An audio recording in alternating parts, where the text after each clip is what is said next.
এমন হাকডাক কারওয়ান বাজারের মাছ বিক্রেতাদের। কেউ সাড়া দিচ্ছেন, আবার কেউ দাম শুনেই ফিরছেন খালি হাতে। কেননা চৈত্রের তপ্ত রোদের মতো ইলিশের দামও ছড়াচ্ছে উত্তাপ।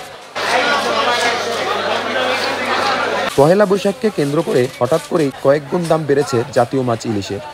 সে সুযোগ নিচ্ছেন বিক্রেতারা। এতে ইলিশ কিনতে আসা ভোক্তাদের কণ্ঠ ক্ষোভের সুর। দামটা তো মনে হচ্ছে একটু বেশি পহেলা বৈশাখের ইয়েতে।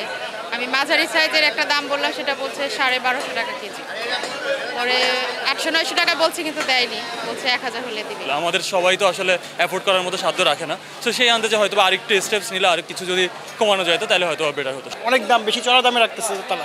1 মাস আগে আরো কম ছিল, তখন ছিল 800 টাকা, 900 টাকা, 1000 টাকা ছিল। এবার দাম বেশি, শুধুমাত্র পয়লা বৈশাখের জন্য দাম বেশি। পয়লা বৈশাখে পান্তা ইলিশ বাঙালির সংস্কৃতি, কিন্তু প্রতি বছর বৈশাখ এলেই ইলিশও যেন হয়ে ওঠে সোনার হরিণ। সাইজ অনুযায়ী ইলিশের দামও এক এক রকম।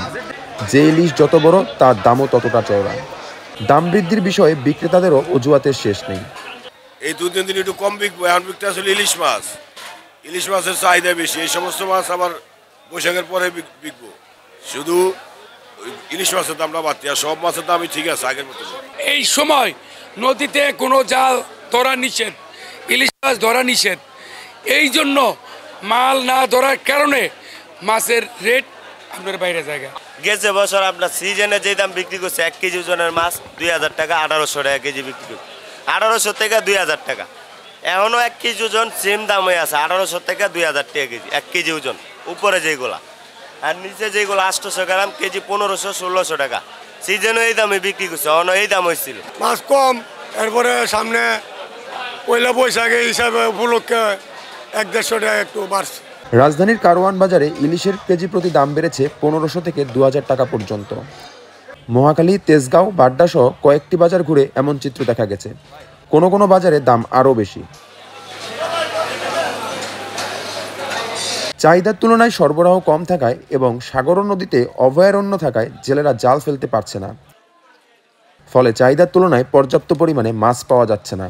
আর এই সুযোগ নিচ্ছে সিন্ডিকেট।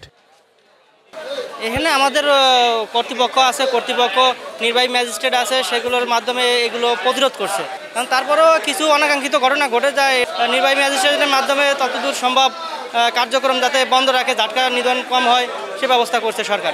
ভোক্তারা জানান, এত দাম দিয়ে কেনার পরও বাঙালির রক্তের সাথে পান্তা ইলিশের সম্পর্ক জড়িয়ে আছে। ইলিশের স্বাদ নিতে সিন্ডিকেট ভাঙার দাবি ক্রেতাদের।